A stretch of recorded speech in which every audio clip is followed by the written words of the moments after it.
sure? Yeah. All right, let me get this thing going. Start the stream. Okay. Yes.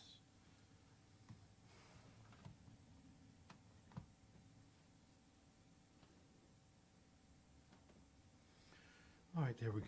So, we'll count the show down in 3, 2, and 1. This is Square Media, and this show is The Project with Steve Rutherford.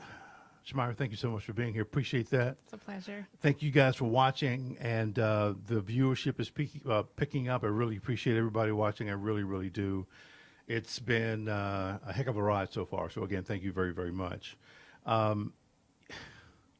This is the first time I think we've had a show at 11 a.m. First time for everything. Well, no, absolutely, absolutely. And I think that this month, Women's History Month, has been, in terms of guests, has been phenomenal. 26 guests are scheduled. Wow.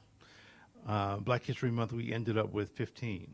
Okay. So the women are showing out. Women, I'm telling you, it's really, yeah, it's kind of crazy, but fantastic. I'm not, listen, I think it's wonderful, so I'm good with this. So tell people, let's talk about you. Where are you from? Where'd you go to school? Things like that. I am from Charlotte. You're a unicorn. I am a unicorn. Everybody says that. I'm a native. Right. I'm from Charlotte, y'all. I graduated from North Mech. Went to UNCG. Right. And What was your major? Communication studies. Right. Minored in sociology and African American studies. Yeah, gotcha. And I mean, did you ever get into broadcasting at all? At UNCG, you have a separate major for that. It would be called media studies. Right. I started out looking into it. Didn't really appeal to me. Communication studies is really, truly the study of communication and how to effectively communicate. So is this more along the lines of PR work? Or is that something It's different one too? of those things that you can take into any direction you want because Right. effective communication is needed in every single industry. Isn't that the truth? Yeah. Lot- I mean, really. We're missing that a lot these days. Yes. So we really literally studied communication and how to be an effective communicator in any setting. Right. So did any of that help you with your 2 books? I think so. Yeah. Absolutely. And I'm working on so many more. I have ideas in my head rattling around all the time, but absolutely. Writing these books was about communicating in a way that I was able to help people. I'm really into the self-help, personal growth. Right. That's what I want to do. And I really wanted to be able to communicate in a way that broke it down to make it relatable and accessible to people. So, and we're gonna get into this, but you have 2 books. Yes. One's kind of self-explanatory in terms of breaking habits. Yes. The other one is what? Birthright. Boundless by birthright. Right. What does that mean exactly? I believe that we are all boundless and that it is our That we birthright. can do anything. We can do anything. We are limitless. We are vast in our creativity. And I believe that we are that way by birth. It's our birthright. So where does the wall come into play? The wall. Because at some point you begin to believe that you can't do things. Right. Yeah. So what I always say and what you'll see, I say, who were you before the world told you who you are? Right. So we came here boundless and Right. we believe that somewhere along the way, someone said something happened to make us question our ability to do whatever we wanted to do.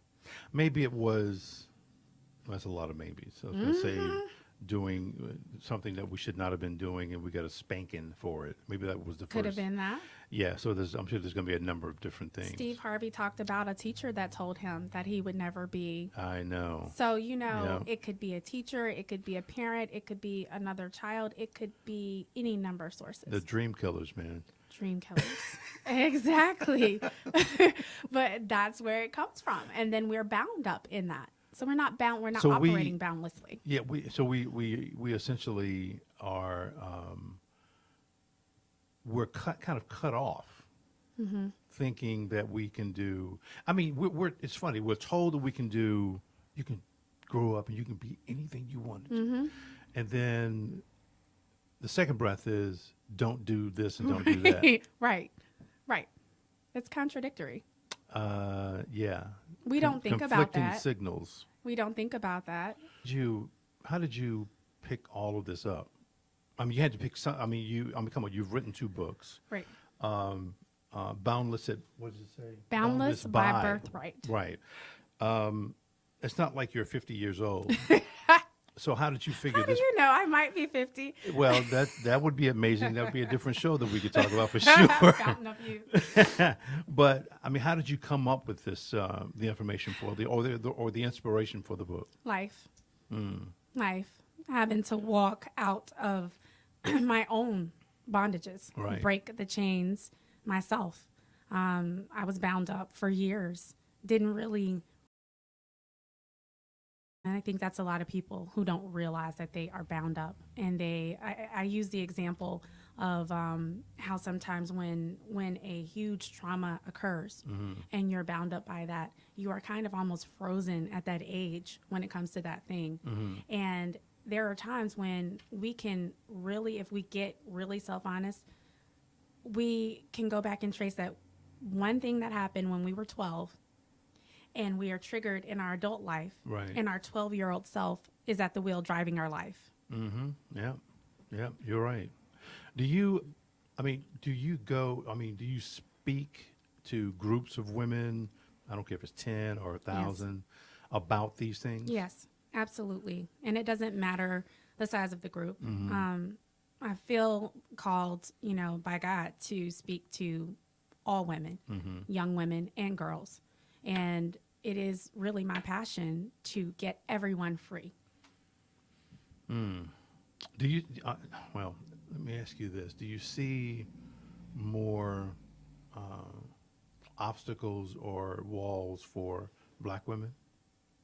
Additional ones. Yeah. I wouldn't say it's hard, because I think that every woman has her own set of challenges. Sure. Yeah. Based on her station in life, based on where she came from, based on her background, because she could be a white woman but come from a lot of trauma. Sure. And be right there. But we do have to add in, things like implicit bias. We do Sure. have to Yeah. add in other, things that not everyone deals with. Right. So I do believe that Black women have it really hard. Absolutely. Yeah, no, I agree with that. I agree, and a lot of Black men are still living with the idea of these old ideas that the man is the head of the house. Don't get me wrong. I think the man should do his thing, whatever that thing is.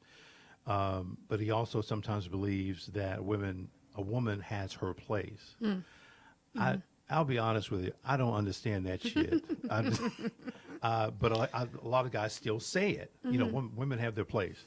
I'm like, what place is that? What is that? Yeah, I don't get that. Where is that? And perhaps I did think that way at one time. I don't recall, but maybe I did. I'm sure I did as a guy. But over the last 20 years, I haven't. All those thoughts are like gone. What was the shift for you? Well, actually, it was probably more like 30 years ago. But the shift was my traveling. I traveled a lot. I was in the Navy. And so I went to Spain, France, Italy, Greece, Turkey. I mean, all kinds of countries. And to see, that was kind of an awakening for me, to experience different cultures. I was in the desert of Israel. And one of the things that hit me was, I'm like, this is the same soil that these guys, these people that I read about in the Bible, this is the same place where they walked. Yes. And then I ran up on, but I met this tribe, and their relationship was just totally different from what I was accustomed to. There was a overreaching expression of love from this man to his wife. There were better ones, actually. And so that affected me. I'm like, in a very, very, very, very good way. But and here's the thing too. I encourage people to always travel. If you can get out, go. Absolutely. Please. Listen, don't get me wrong. I think a cruise is cool, but go to a country and experience that country. Experience the people. So for me, that began to kind of tear the walls down, and it's so funny. I could actually exhale, and I remember saying, "Really?" Wow. It's almost like I can imagine when Malcolm X went to, oh God, where did he? Mecca? Mecca, right. And he had his awakening. So it was kind of sort of the same thing for me when I was traveling a ton. So anyway, that was one of my experiences. That was right a there. catalyst for a mindset shift for you. Oh yeah, for sure. Yeah. I mean, in the concept of men leading, this is an interesting concept because I'm very much a Christian woman. Right.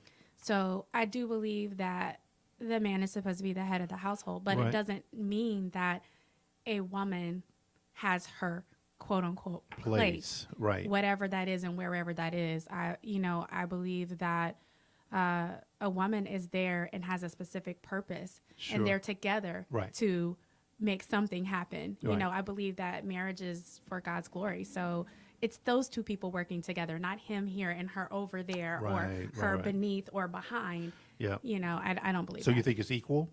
I do. I do think it's equal. Yeah. His positioning as head of the household doesn't make a woman any less equal. Right.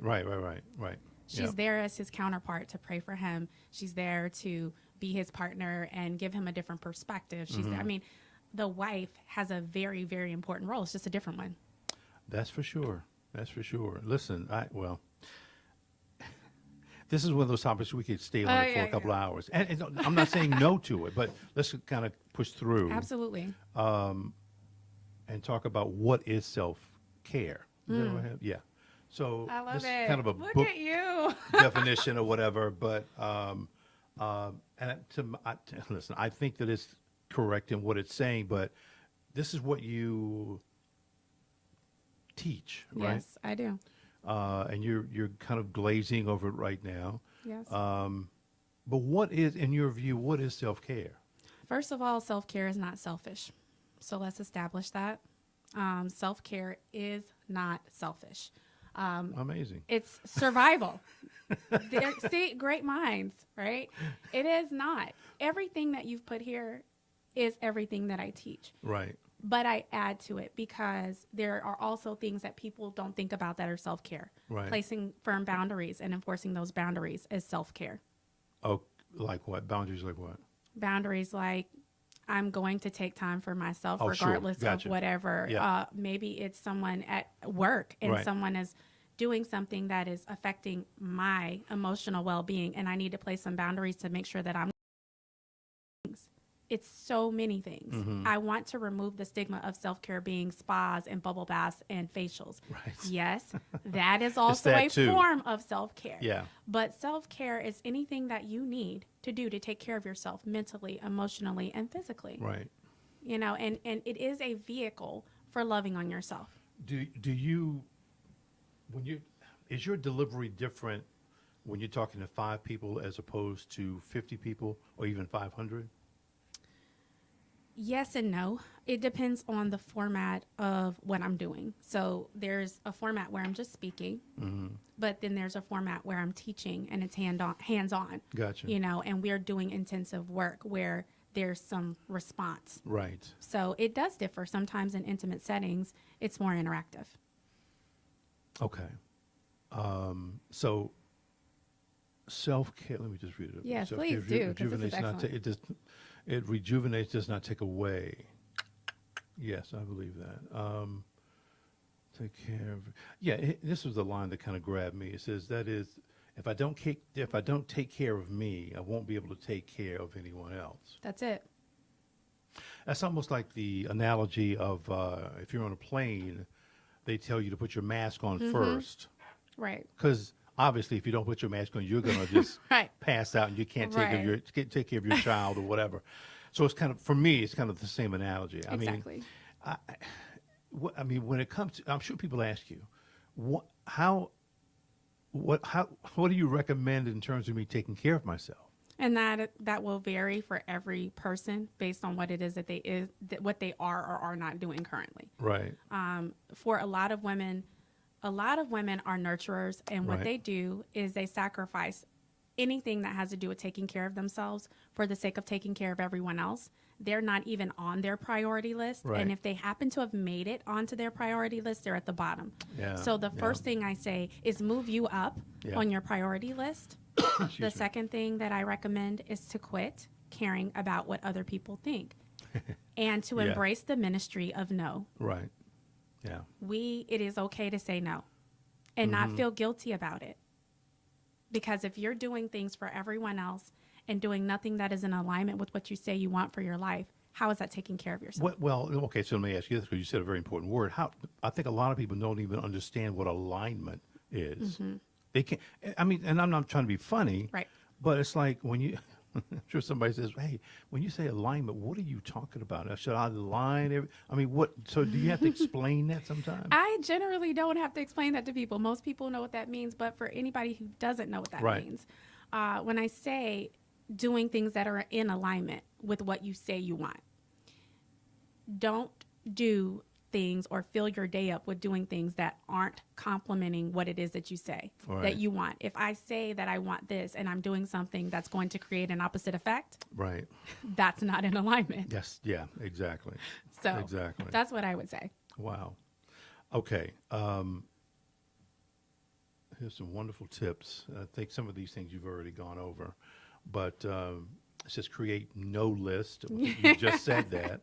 Look Things at you you. know that you won't like, and well, anyway. Yes. Examples might include not checking emails at night, not attending gatherings you don't like, not answering your phone during lunch or dinner. Some of these things are they're really, I mean, it's like a, They're basic, yeah, but they're things that people don't do. right. It right. doesn't have to be a complex concept for people to skip over it and not do it or to sacrifice it. There's a lot of self-abandonment and self-sacrificing. Self-abandonment. Mm-hmm. Like, forget about me. Yes, people self-abandon all the time, Right. and they self-sacrifice to a deficit. So being sacrificial yeah. is not necessarily bad, but when you do it to a deficit where your fuel is now on E, Yeah. that's not helping anyone. Right. I cannot help you if I'm operating on fumes. I just can't. And another tip that I would add here is to create a self-care plan. Right. Right. You have to plan it or it won't happen. Is exercise a part of that plan? It is for me. Right. I think it should be for everyone because, it's a part of being healthy. We can't leave out the physical piece in anything that we do. And I actually think that when I talk a lot about inner strength, when you focus on your inner strength, you can't forget about the outer. You Right. feel stronger when you feel stronger. True. That's true. That's So true. exercise is important. It doesn't have to be something super complex. You don't have to hire a trainer, but moving your body and making sure that you're doing things to keep your body healthy is important. Is it difficult to stay aligned? I think it's difficult when you don't plan it. I think it's difficult when you don't make it a priority. And I think it's difficult in the beginning. That is where the habit comes in. Okay. I believe that self-care has to be a habit. And I Okay. believe that 9 times out of 10, in order to create it as a habit, you have to break another habit, something that you've been doing Right. that is counterproductive, that is harmful or unhealthy. Getting that out of the way so that you can replace it with the habit of making self-care a priority. Right. Good point. So let me continue with these wonderful tips here. You do. You have great tips here. Well, I try. Follow up with medical care. Yes. Let me see. Doctor visits. Promote a nutritious, healthy diet. Do you talk about that too? Yes, I do. Because listen, I've seen a ton of people. All they do is go to fast food places and eat. That's all they do. Yes. And for me, for many years, going to a fast food place, especially even now, I won't say it makes me gag, but it's just I know that it's not very good food. Right. It's just not. Right. So when you're talking to your group, I mean, how does that come out? Or even better, how does that come across to them? Well, I believe that self-care is about the whole person. So if we're going to talk about mind, body, and spirit, So this is a holistic care. it is. It is. I like to speak to the whole woman because we need that whole woman. Exactly. Right? For eating. I used to come up with eating plans. I call them healthified. And basically what I did was I would take what a woman, this was back when I was doing coaching, life coaching. I would take what they like to eat and I would find healthier versions of it. Makes sense. Yeah. I would create healthier versions of it. Why? Because some people have a hard time going from 0 to 60. They don't really like the extreme, healthy eating. They can't transition and sustain. Right. But right. healthy eating, here's how I look at food. Everything that we put into our bodies is either nourishing or killing. So I'm not saying that you have to be, really extreme, but if you need fuel for your day, if you're feeling lethargic, if you're lacking in energy, you're irritable and things Right. like that, all of diet plays a huge part of that. It's what you're putting in your body and how your body's receiving it. Let me ask you this. This is kind of not off the record, but it's a different question. Okay. What is your thought on self-healing? I mean, is this anywhere within the realm of what you deal with or even talk about? Because I've talked to people about it. I've even seen it on TV or whatever, but you can actually, if you train your brain enough, heal what's wrong with you. I agree. Yeah. And I will take it a step further and say via multiple methods. Right. I believe that we can heal ourselves through the food. I believe that what God put on this earth, we can use to heal our bodies, including herbs and things like Exactly. that. Yep. I'm really into that. But I also, on a spiritual level, I believe in prayer. And I Right. believe that prayer works. And I believe that prayer is a catalyst for healing as well. I also believe another part of healing is what we speak to ourselves and how we talk to ourselves. Right. Our inner talk can either be toxic or nourishing, and that has a lot to do with healing. Right. So one of the next journals that I'm working on, the concept is I apologize to me. Okay. And it is about healing. There are a lot of people carrying around a lot of things Oh, for sure. that are literally poisoning them emotionally from the inside out. Right. So to be able to not only forgive and let someone else go, we talk about that a lot, Right. but we don't talk about where we need to forgive ourselves. I forgive myself for not doing this. I forgive myself for not doing that, whether that's I forgive myself for pouring myself into everything else except for what is nourishing to me. Right. Or I forgive myself for focusing on all these weight loss goals, but not focusing on the emotional weight that I need to Exactly. lose, because emotional weight loss is huge in healing as well. Yeah. The self-healing piece, it was a show I think I saw on TV, where Netflix or something, but there were a group of people and they verified everything that they could think about whatever is wrong with them and they could begin to heal whatever is going on the inside. And, and like the one guy said, listen, I'm a, a former MD, and some of the things that they're doing here is way beyond me. He said, there's no question that this is a spiritual thing Right. that people take on. They have to, it's not just thinking about it, all of a sudden, boom, it's gone. Right. You really have to, close your eyes and like in my case, I had something wrong with my foot. I forgot the name of the thing, but I visualized the bone structure, the muscle structure in my foot. Yes. And I visualized it really kind of healing. Yes. And I'm telling you, it worked. I still have a little pain in it, just a little bit, but nowhere near what it was before. I could feel the pain, the pain, feel the pain moving up my foot. I'm like, yes. So my point is, that stuff works.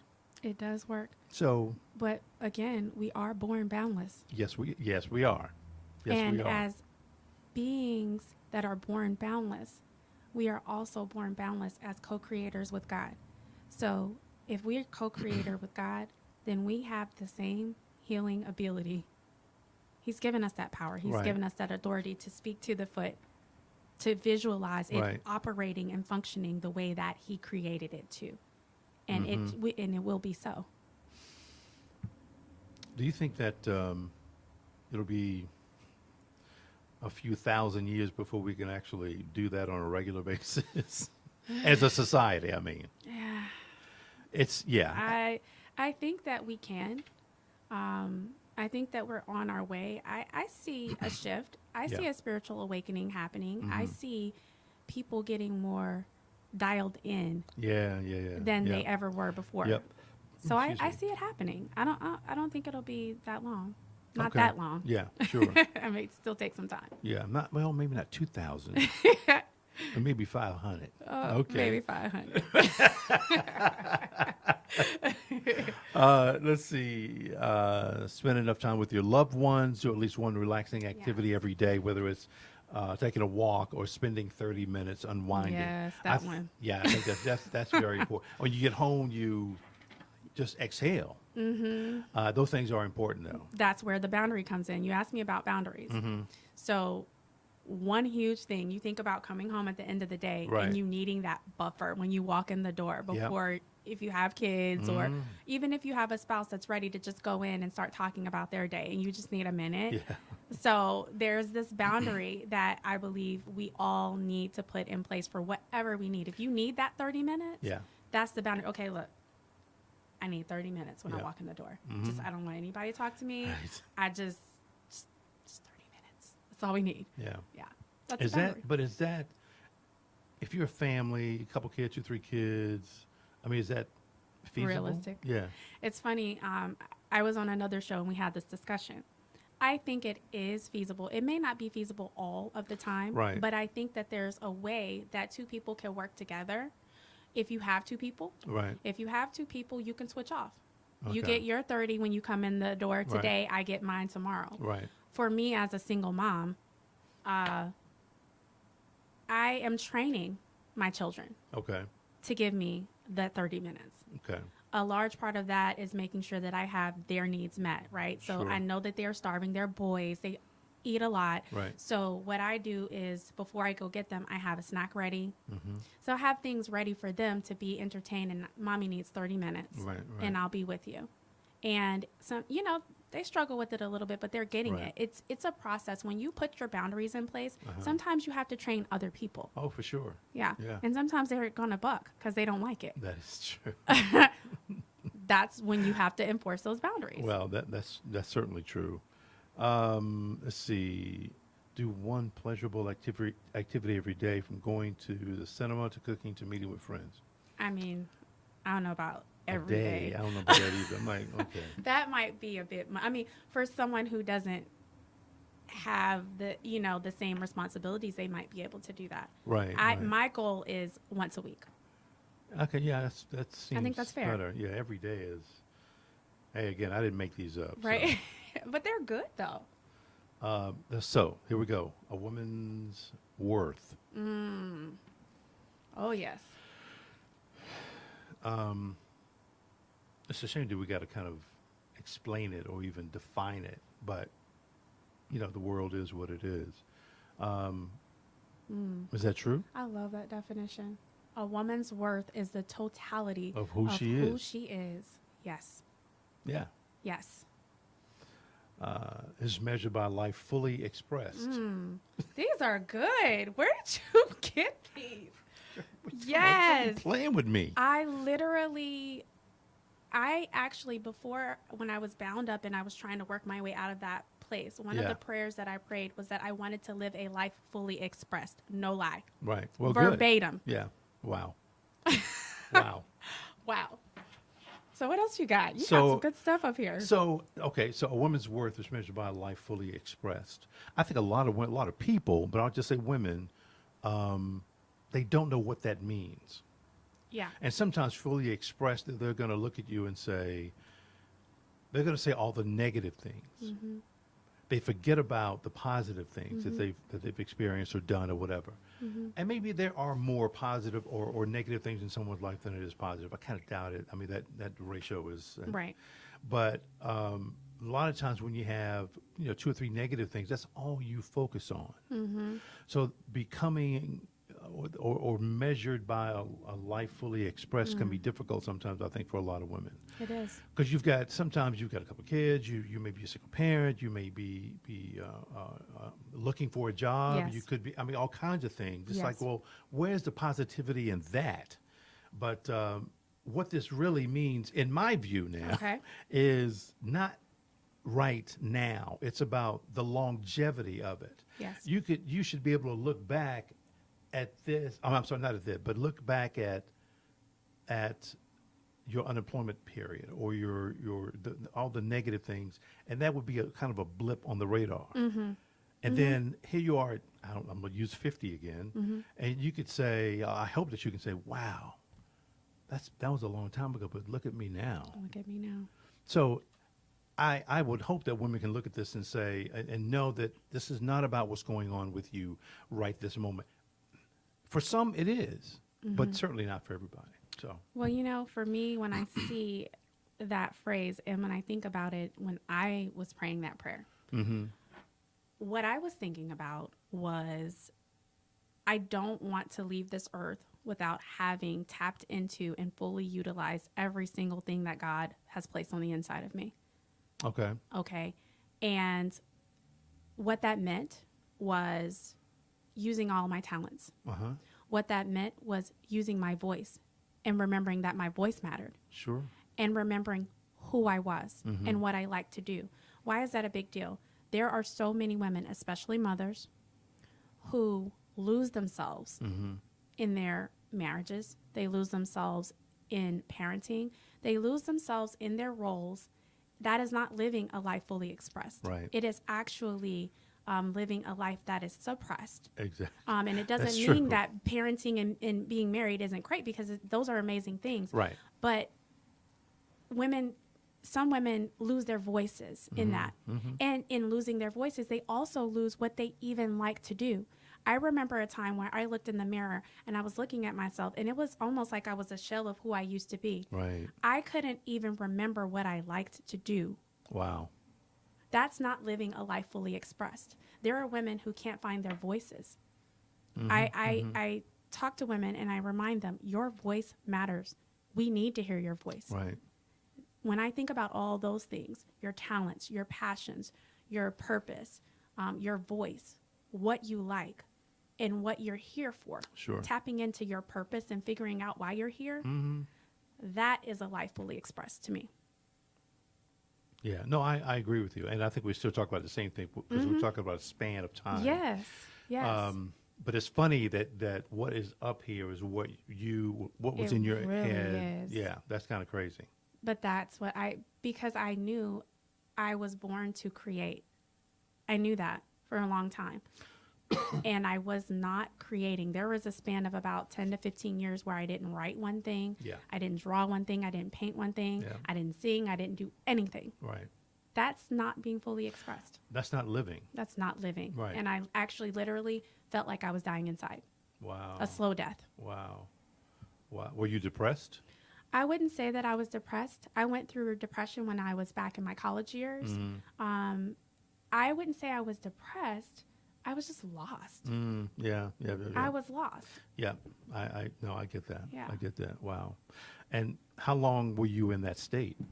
You said I- like 10, 15 years? About 10, 15 years, I That's would say. a long time. It is a long time. I mean, and maybe not. Maybe closer to 10. I'll say 10. Oh, okay. Well, pick one, but I mean, Yeah. still, it's a long time. It is a long Yeah. time. And a lot of that had to do with me surrendering my gifts and my expression to corporate America and doing what I was good at and not what I was born to do. It's a difference. Because Yeah. I was really good at it. I was great at sales and marketing, excellent, and really good in corporate, but I wasn't happy. Yeah. Yeah. I hear you. Okay, so what is this last one? The courage to be her own person and create her own vision of life, regardless of what society says. Isn't that what I've been saying? I think that's what you just said. Yep. See, I mean, and courage is huge. Having the bravery and the courage to not be bound up by other people's opinions or worry about what people will say. Right. One of the things I say is that self-doubt killed more dreams than failure ever did. Yeah, I agree with that. I agree with that. Say that again. Self-doubt killed more dreams than failure ever did. I hope you guys heard that. That's a good quote. That's an aha moment. Wow. Think about it. Yeah. When yeah. you doubt yourself, you don't have the courage. And I mean, maybe you doubt yourself and then you still take courage, but there are a lot of people that allow their doubt to take them over, to overtake them, and they never move forward. Well, once that moves in, it takes residence, It does. and it can stay there unless you kick it out. Right. And you're, again, bound up. Right. See, I told you, everything goes back to that. I'm out here on a mission trying to get everybody boundless. I'm telling you, when I leave here, you're going to think about it. So let's talk about bad habits. Okay. Now, one of the things that I hope you notice, and is it on here too? 12 days. 21 days. Okay, right. Because I put this on the information too. I never said bad habit. Right. I wanted to talk about breaking a habit. Sometimes a good habit is not necessarily the best habit. Right. I mean, you agree with that? Especially if it's in excess. Well, that's true That's too. a whole nother subject. So, Okay. caused by two things: Okay. stress and boredom. I read that somewhere. Okay. I mean, listen, that's not that is not the only or the only thing that bad habits can be caused by. That's just two. Okay. I think those are fair. Yeah. What do you think? Bad habits are caused by what? I mean, habits in general are caused by a repetition of something. It is. Yeah. I mean, and it could be so many different things. And that's one of the reasons why I made this book so general. I feel like bad habits can be sourced from so many different things. I think stress and boredom is fair for two things, but Right. I also think that fear is another one. I mean, we could really go on and Well, on. that is true. You know, and That is true. And where habits come from. What does it say? Most of the time, bad habits are simply a way of dealing with stress and boredom. Everything from biting your nails to overspending on a shopping spree to drinking every weekend to wasting time on the internet could be simple response to stress and boredom. Can we add trauma? Absolutely. Yeah. Because I take trauma to be a little bit more extreme than stress. Yeah, I agree with that. I agree. It's so funny because we talked about trauma yesterday on the show. And trauma, as you well know, can be tagged essentially from one generation to the next generation to the next generation. Yes. Cycles. Yeah, and that of course is never a good thing. But yes, you're absolutely right. I mean, listen. There's a ton of bad habits: drinking, some forms of drugs, so forth and so on. There's a ton shopping, whatever. But what do you tell people how do you tell them to break it? Because it says what, 21 days to break a habit. 21 days to break a habit, and the 21 days, I want to clarify this, and I talk about this in the book, but the 21 days is the 21 days to break and establish the broken habit. Right. In order for it to become permanent, you're going to have to continue on that trajectory. Sure. All right. Sure. So it's not like at the end of 20 days, everything is set and you can just, Ooh, I'm good. Okay, Thank you. Okay. We're No all more. good. Right. Give me that cigarette. Exactly. Yeah. Yeah. So it's establishing the broken habit, replacing it with another one, because really the best way to break a habit is to replace it with a healthier one. How I help people with this and what I talk to them about, how the best way to do it is, one, replacing it with a healthier habit, and two, establishing your why. And the why means why are you doing it, or okay. Establishing your why, because you need to know that for the hard days. Well, yeah. You that's need true. to know that for the days that you're thinking about doing the old thing. And I actually have a worksheet in there, and I hate to call it worksheet, guide sheet, Sure. in there, and it says choosing your why. And it helps people walk through the process of figuring out why they're doing this. It even Right. has them look at the implications that this new habit, establishing this new habit, will have on their family, Right. their friends, what effect it'll have on their life 5, 10, 15 years from now. Sure. So when you look at that and you really examine that and you have that in the forefront of your mind, when you go into the process of breaking a habit, you're able to go back and refer to that. and then it's in the book. So you've already done that work, and you can always go back and say, okay, this is because I want to be here in 5 years. Right. I want right. to have this kind of relationship with my parents or my children or whatnot. Have you, do you have levels of habits?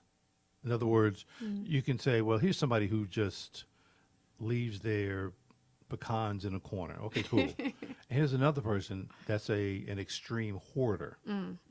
You see what I'm saying? I mean, do you ever do that?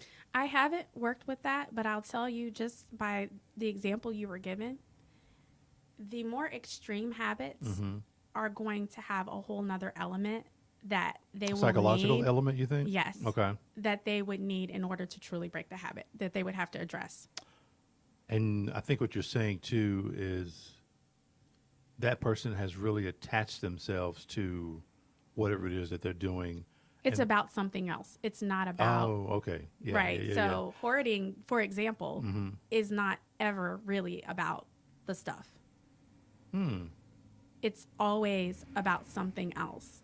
Ah, okay. It might be an issue of control. It might Right. be an issue of something had been taken away from them. Some form of mental illness. And sometimes it is there is a form of mental illness, but Okay. a lot of times people begin hoarding because of something else. It's an underlying issue. Right. So when we talk about extreme habits that have underlying psychological issues, you need a whole nother element to break that. You would really need therapy. Not saying that this wouldn't work. This Right, could right, work right. in in conjunction with therapy. Sure. Did you offer therapy? Do you do that? I don't. Okay. No, I was just curious. I'm not a therapist. I am trained to be a life coach, Right. which is totally different. And I want to say this: life coaches are not therapists. Okay, I just want to establish that. Really, life coaches, I believe, pick up where the therapy ends. A life coach Okay. is an accountability partner for the person who's hired them. So the life coach shouldn't come in before. It's after. They Right. could come in at any point, but what I mean is you go to therapy, right? You go for like an hour and you talk to someone. You go once or twice a week. So what happens in between? Oh. Yeah, you go back to what you were doing. I mean, you hope you don't, could. Yeah. but the life coach fills in the gaps, helps keep you accountable, helps, it's that accountability. Right. And it's also someone to help you think your way through the things, to ask you the questions, to help you come to your own answers as well. So life coaching definitely is no replacement for therapy. I believe that everybody that needs therapy should have therapy. I believe in therapy for everybody. Sure. Yeah. Honestly. Yeah. But two totally different things. So when you go to a conference and you're speaking to people, do you talk about both books or separately, or does it depend on the crowd? It does. It depends on the crowd, and sometimes it depends on the company, the group, the provider that's bringing me in. Sometimes they are specifically wanting me to talk about habits. Right. If Sure. I'm doing a workshop or a seminar and they want me to focus on that as a wellness activity. Sometimes they want that for their employees. Sure. Yeah. There are employers who have habits that they want their employees to break. Sure. Yeah. And this is a cool way to give them an accountability tool. Right. This journal is a whole different thing, and it's going to be used for so many different things, whether it's a journal writing workshop, Right. whether it's just a tool to help them walk through. Because what I do in my workshops already is I do affirmations. I have the ladies do what I call mirror ministry. That's a part that's in here. Not only having them write out what they think about the affirmations, I Right. have them practice creating their own around different subjects.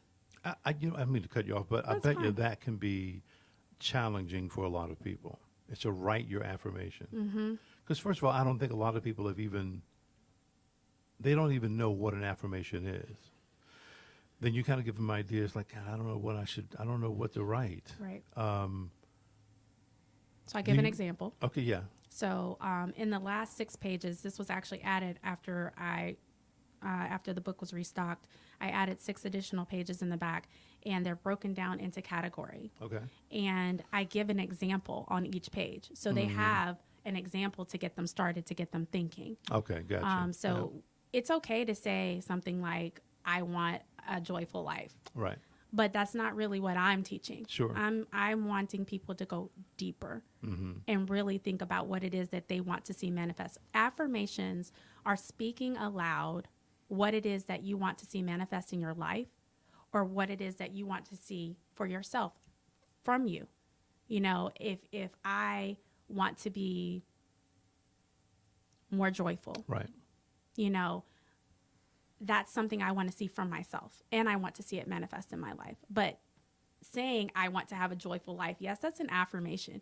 But can we go a little bit deeper? How are you going to, what would that look like? Right. And that's what yeah. you're speaking. In the Bible, it says that faith comes by hearing. So there's something really powerful about speaking aloud Right. what you want to see manifest. Well, it's funny because even in the word affirmation, it's the action is actually in that word. It is. Because you can simply say, I affirm, Yes. I blah, affirm. blah, blah. You know, so there, I mean, it's already there. Yep. But yeah, and plus you can Google the heck out of affirmations and a ton of things will come up too. Yes. But, you know, when you're talking to people, I think one of the key things is that people have to write that out. It's Yes. something about putting Yes, it is. your words to paper. Pen to paper. Right. It makes a difference. It makes it right. It makes a big and difference. then it makes another difference for you to say it. Exactly. And that's the reason why there's that practice of writing. And if I'm in a workshop with women and they're writing really surfacey things, Right. I challenge them Yeah. to go As deeper. you should. Yep. And then when we do the mirror ministry piece, people kind of underestimate how powerful that is. To look at yourself in the mirror That is powerful. Yeah. and say these things about yourself, the things that you are creating, the boundless woman that you're creating yourself to be. It's so powerful. I've seen women tear up. I've seen women cry. Yeah. I've seen them get really, really excited and motivated. Yep. It's powerful. I mean, how many people though really look in the mirror at themselves? Yes. I mean, and say something positive. and say though. something positive. Because the first thing you do, what is that on my face? Or, Yeah. you always Right. find something. Oh, of course, something wrong. Or you just barely really look at yourself. Right. You're not really seeing you. You're Of looking, course. but you're not seeing. Right. Yep, I agree. I agree with that. It is changing. I don't say game changing. It but is game changing. but It's when revolutionary. when somebody looks at themselves in the mirror and Yes. they really look, what I like to do or say sometimes is just see within myself. Yes. Yes. And I've done it enough. I don't have to look in the mirror to do that. But I think that's important for people to do as well. I mean, there's a ton of stuff that's already there. Yes. And so many times we go outside looking for stuff. Yes. There's this one, I heard this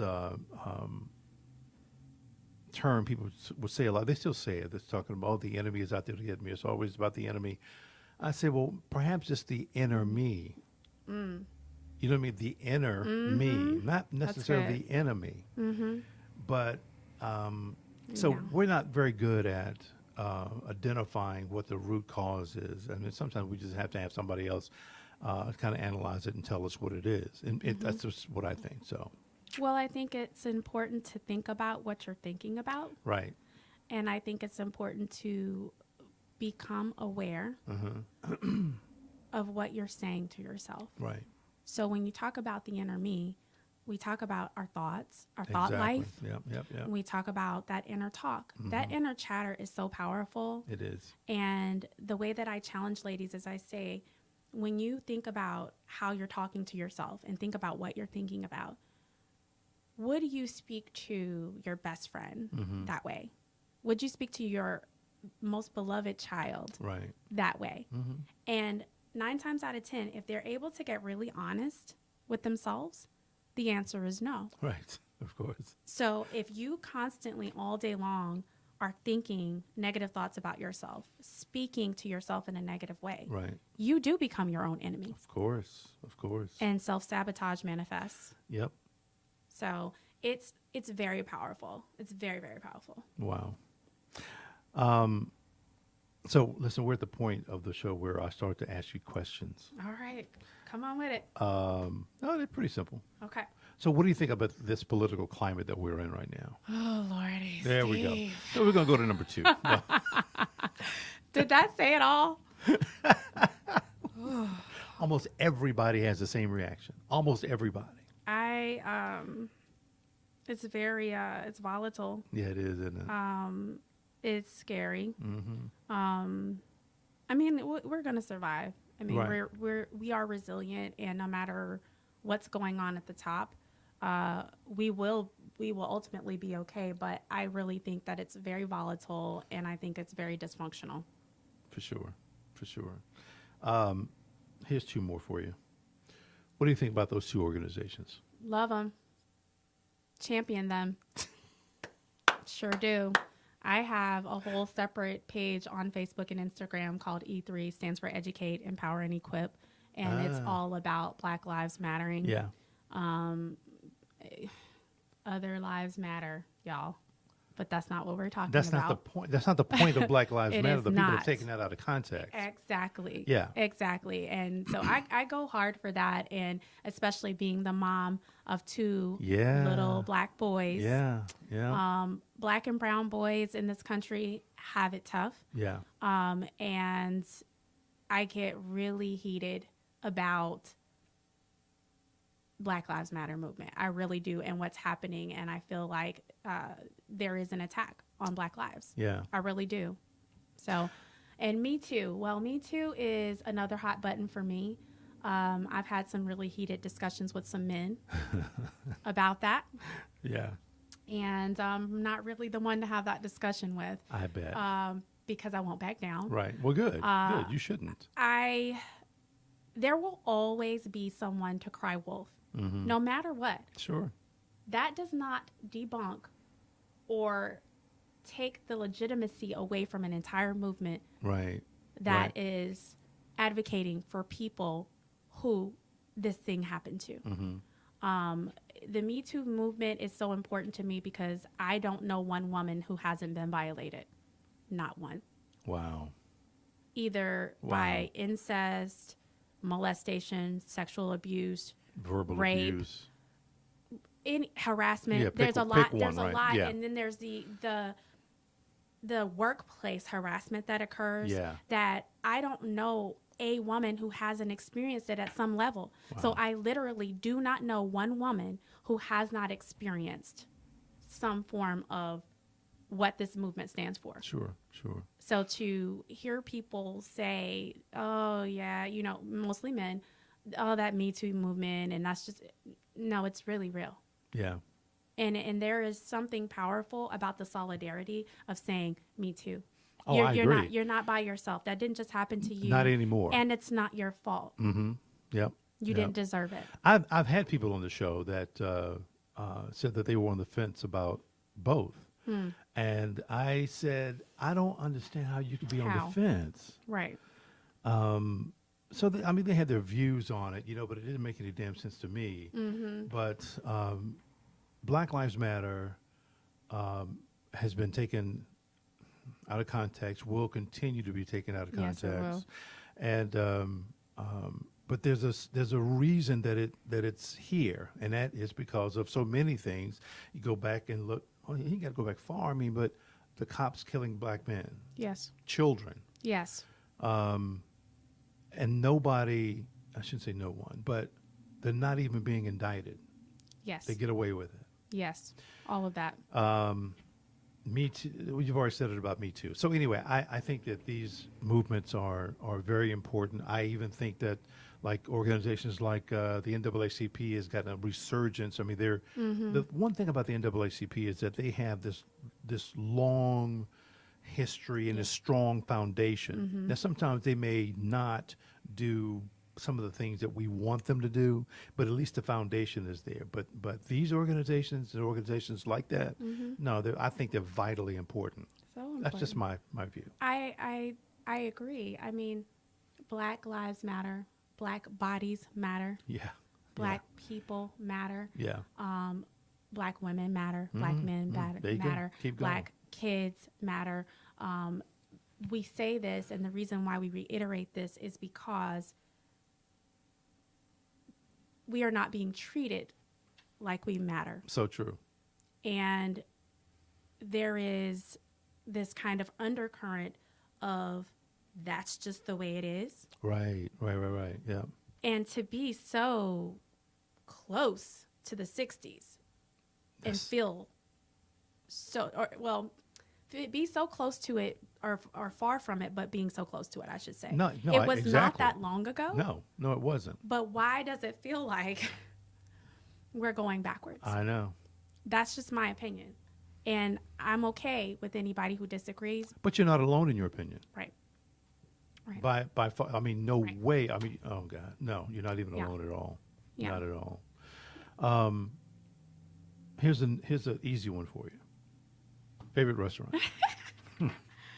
Oh, that is not easy. I'm a foodie. Oh, Does it have to be?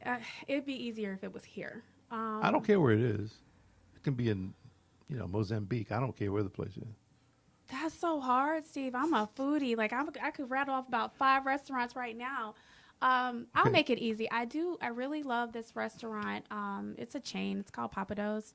And I like Papados because I love seafood. Right. But there are a couple of restaurants from when I lived in California that are just really amazing. And they're like hole in the wall. Right. Like right. hidden gem. Yeah. But they make the best Thai food. Yeah. And I can't find that here. Right. When I moved, when I moved out to California, Right. I was one woman. Yeah. And then I came back and I was like, what are you guys doing with this food here? Like, okay. Are you kidding?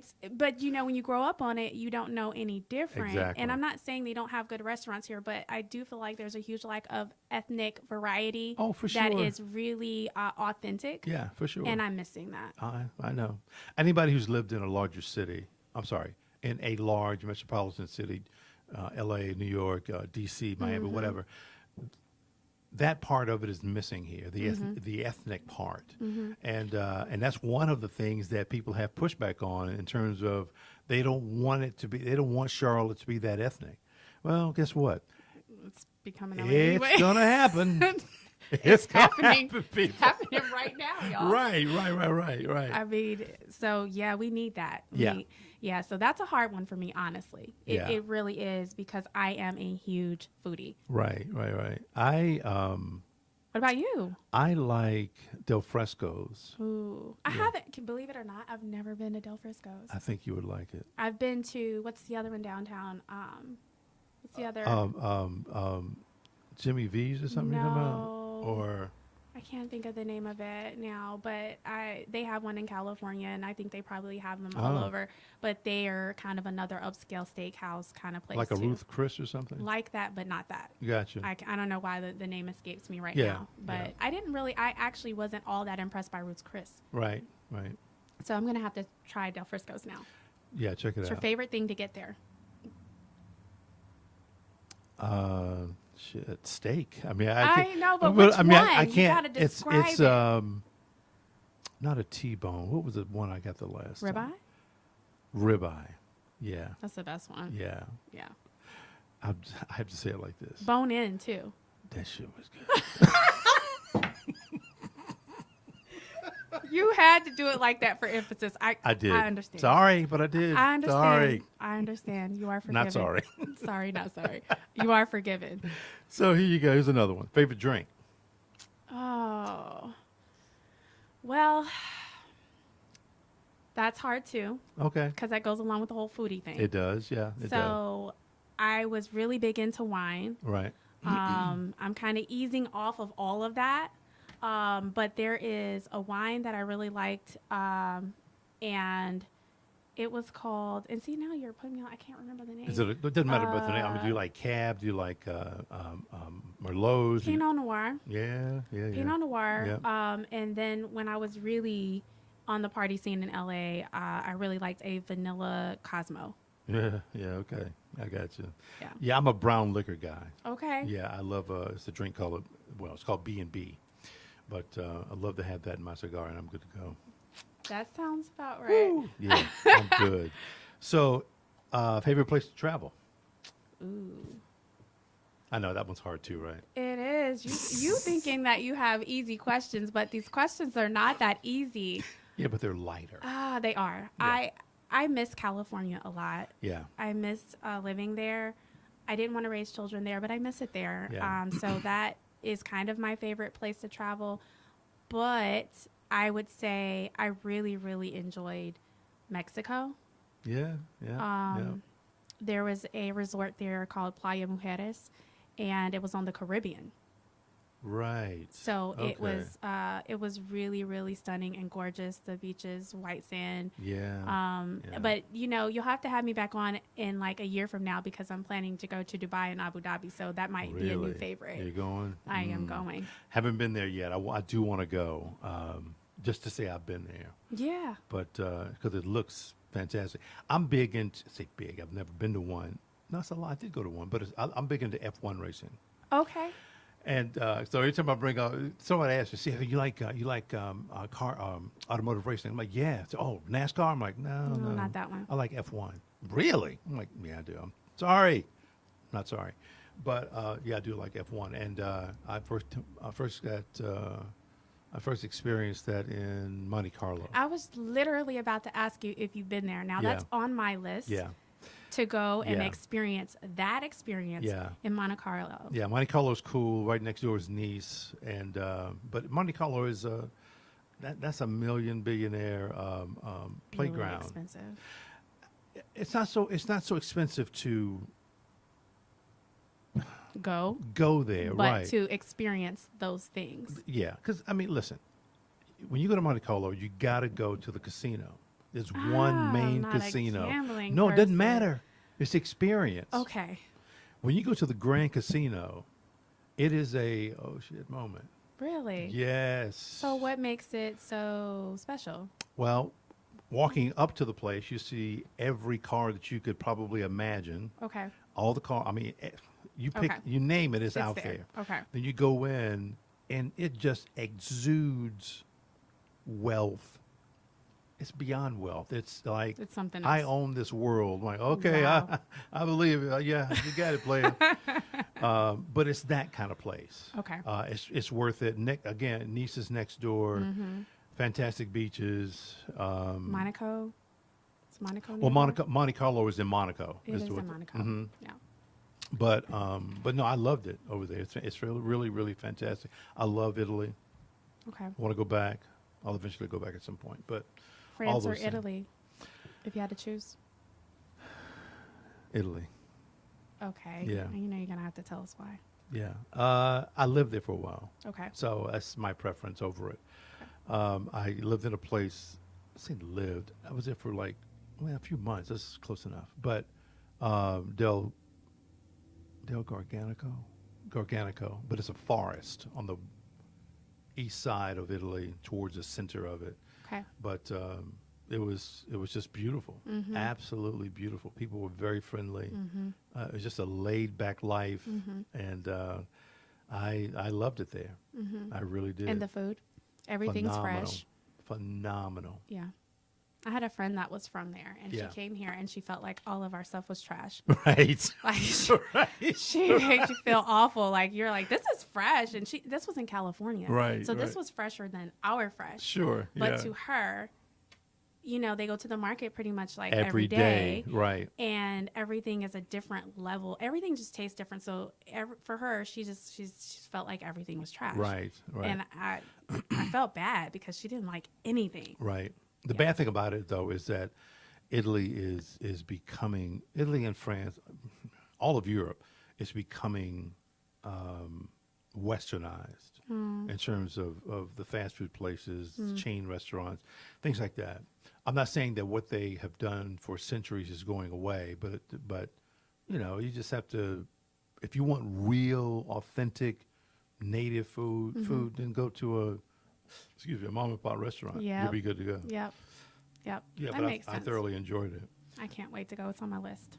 Here's the last question for you. You're going to love this. Who or what Oh. is God? Who or what is God? Yeah.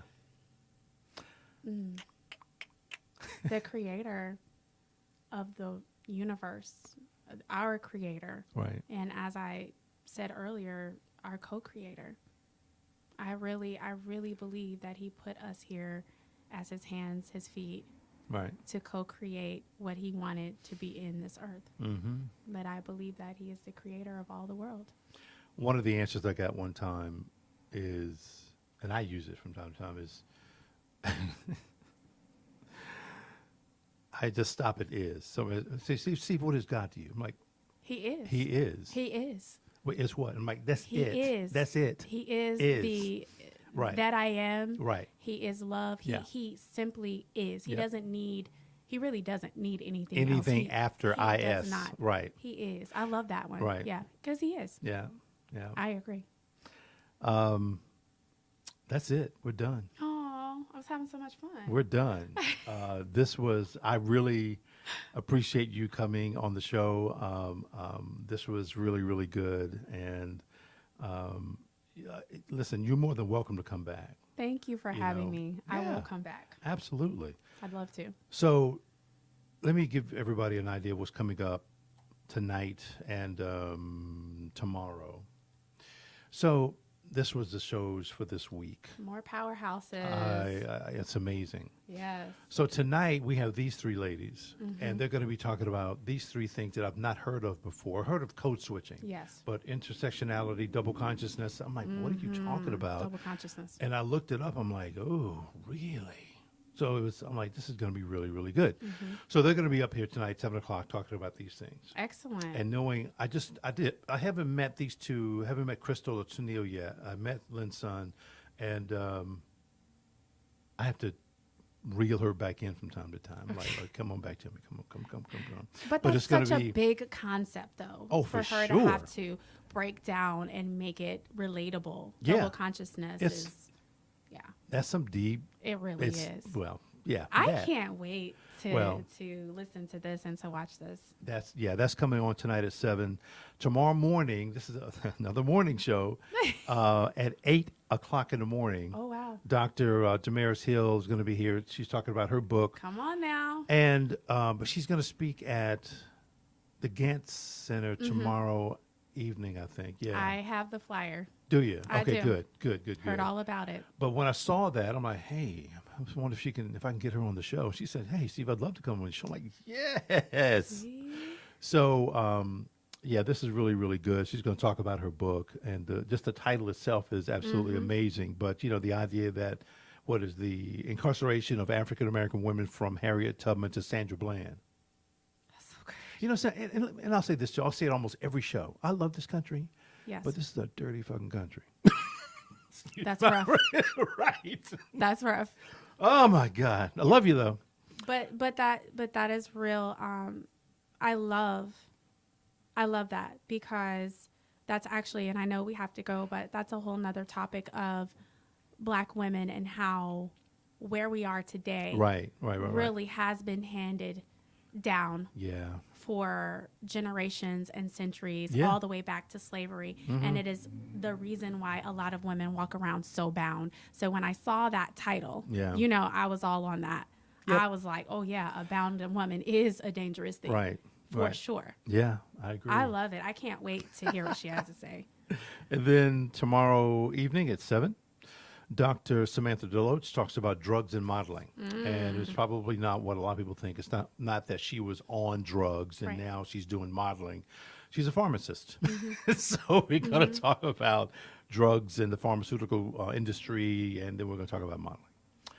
So, Catchy and then, title, though. yeah, exactly. I'm looking for 3 hosts for the 3 different shows. One is a gaming show, then there's a socio-family-based show, and that one really is about folks who are caregivers for their loved ones or older parents or whatever the case. And the news-based show, I'm looking for somebody, a very, very sharp female, to come on and talk about news commentary. Okay.